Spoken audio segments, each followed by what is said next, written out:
ভাই আমি যদি আজকে মারা যেতাম, সে আমি আপনাকে বলি ভাই হিসেবে বলে, আজকে যদি আমি মারা যেতাম তাহলে আপনারা কিভাবে বের করতেন? তখন তো আরেকজন বাঁধিয়ে করতো অজ্ঞাতনামা দিয়ে, তখন কিভাবে বের করতেন এটা বলতে পারেন আমাকে? জি, তাহলে আমি আমাদের কোন পরিস্থিতিতে আছি? এখনো স্যারের কাছে আছে। আমাদের স্যার অর্ডার দেখ, আপনার নামগুলো আমাদের দেওয়া আছে, আমি ধরে দিব না, সমস্যা নাই। কিন্তু এখন একটা লোক স্যার অর্ডার দেয় নাই? বলতেছে যে এটা যাচাই বাছাই করে দেখতেছে সবাই যে আসলে ওই ছেলেটা ইনভলভ আছে কিনা।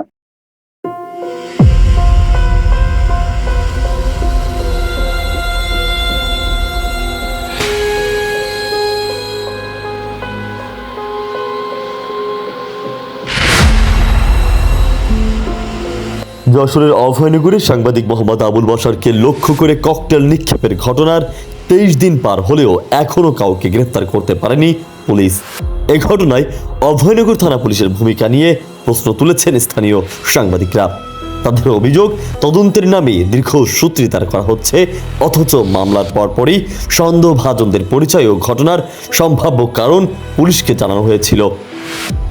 সাংবাদিকদের দাবি, যশোর জেলা সাংবাদিক ইউনিয়নের কেন্দ্রীয় অভয়নগর ইউনিট এবং নোয়াপাড়া প্রেস ক্লাবের পক্ষ থেকে বারবার দোষীদের দ্রুত গ্রেপ্তার ও নিরপেক্ষ তদন্তের দাবি জানানো হলেও এখনও পর্যন্ত দৃশ্যমান কোনো অগ্রগতি হয়নি।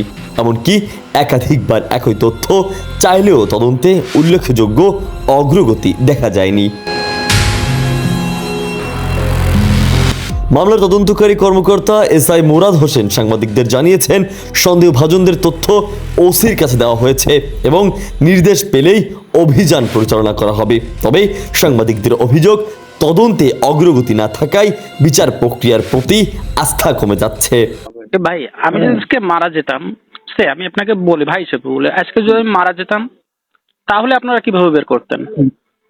তখন তো আরেকজন বাঁধিয়ে করতো অজ্ঞাতনামা দিয়ে, তখন কিভাবে বের করতেন এটা বলতে পারেন আমাকে? জি, তাহলে আমি আমাদের কোন পরিস্থিতিতে আছি?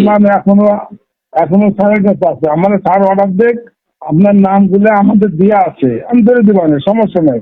কিন্তু এখন একটা লোক স্যার অর্ডার দেয় নাই?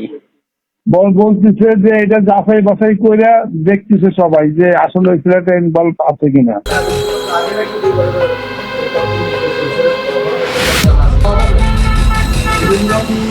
যশোর জেলা সাংবাদিক ইউনিয়নের অভয়নগর ইউনিটের প্রধান হারুনা রশিদ বলেন, চলতি সপ্তাহের মধ্যে হামলাকারীদের গ্রেফতার করা না হলে আগামী শনিবার থেকে মানববন্ধন, প্রতিবাদ সমাবেশ ও সড়ক অবরোধ সহ কঠোর কর্মসূচি ঘোষণা করা হবে। আমরা রাজপথে নামবো বা আমরা কোনো আন্দোলন কর্মসূচি আমরা দিতে পারি। এ ব্যাপারে আমরা কোনো ছাড় নেই। আমরা ওসি সাহেব যদি আমাদের এই মামলা নেওয়ার পরে যদি সঠিকভাবে এর তদন্ত না করে প্রকৃত রহস্য উদ্ঘাটন না করে, আমরা মানববন্ধনে যাব এবং বড় ধরনের আন্দোলনে যাব, কর্মসূচি আমরা দেব।